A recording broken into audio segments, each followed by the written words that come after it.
President Obama's record on foreign policy taking center stage this week as Tuesday marked the one-year anniversary of Osama bin Laden's death. But besides the killing of bin Laden, can the president really earn 4 more years in office by running on his foreign policy record? Let's talk to our political panel today. Fahud Ajami is a senior fellow at the Hoover Institute and the author of The Syrian Rebellion. Angela McGlowan is a Fox News contributor. You know her. And Rula Jabriel, I did that wrong. Perfect. Oh, thank you very much. Is an author and journalist. Good morning to all of you. Morning. Good morning. All right, let's start with you, Fahud. What do you think about that? This is not the week that he wanted. He wanted to go to Afghanistan, take a victory lap, and then this Chinese guy pops up, and that threatens to blow it all up. Well, I think thus far, President Obama has had a good and easy run. He's made it seem as though he is a master of foreign policy. And the Republicans have ceded him that domain, but they could challenge him on everything. They could challenge him on Iraq. They could challenge him on Afghanistan. They could challenge that victory lap he took to Afghanistan, which was just pure inoculation. They could challenge him on Iran. They could challenge him on something I've been very deeply committed to. They could challenge him on Syria. So this is just simply, this is the time, if you will, to question this record. And Fawad is right. Republicans can challenge him, but Obama has been polling very high on foreign policy because of the death of Osama bin Laden. But what's such a travesty about this administration is they want to blame Bush for so many things, but they won't give Bush credit that it was his CIA information that actually led them to Osama bin Laden. Except it took us 10 years to find him. And actually, when everybody in that room was telling him not to go, he's the one that decided to go. I'm not defending Obama, but let's set the record straight here. We had 2 wars. We spent $3 trillion. The Iraqi war is actually...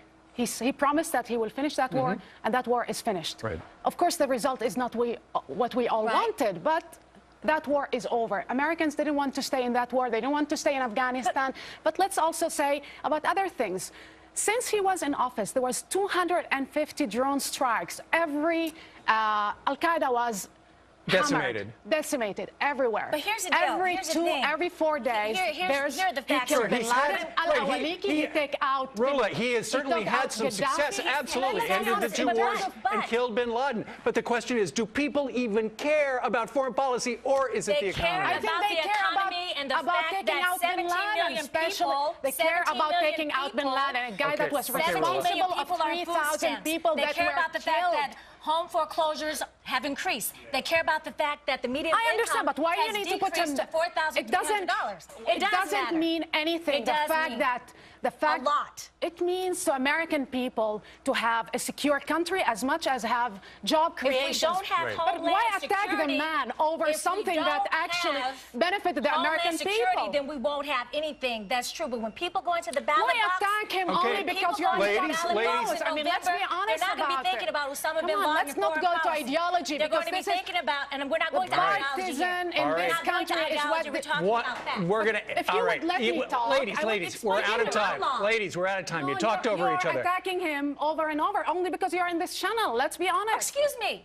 Wait. No, I'm not going to let you get away with that. No, you can't get me let away with that. No, it's really ridiculous. It's not on this channel. This is the guy spent $1 billion to free the people. Ladies, hello, ladies. If we weren't fair and balanced, we wouldn't have you on the channel. But you're here to express your opinion. How many people like me do you have on this panel? Listen, on this panel, there you are. All right. Very poor attitude. All right, hold it.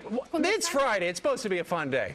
We're going to continue with this panel, believe it or not, and talk about the case against Eric Holder. There are brand new developments in the Fast and Furious scandal. Should he be held in contempt of court? Some in Congress say yes. Hey, thanks, Brian. Republicans on Capitol Hill inching closer to holding Attorney General Eric Holder in contempt of Congress. Yesterday, Congressman Darrell Issa laying out his case, saying Holder has failed to cooperate in the investigation of Operation Fast and Furious. So is this the end of the line for the Attorney General? We continue with our political panel. Fawad, what do you think about the calls for an investigation and perhaps to hold Mr. Holder in contempt of Congress? Contempt of Congress is a this is a very explosive issue, and I think Speaker Boehner will not want to see this. I think what's clear is that Attorney General Holder has been in trouble from day one. You realize that this Attorney General, when he was confirmed by a vote of 75 to 21 in the U.S. Senate. So from the beginning, he was a very political man, and his handling of Fast and Furious is very problematic. And do you think this is the time, the government is talking about easing the rules to export weapons? Is this the time to do that? Well, I don't think exporting weapons is what we should be selling firearms. I think the repair of the economy is about a better export strategy for this country. I don't think selling guns is what we should be doing. Rula, what do you think? Eric Holder, contempt of Congress?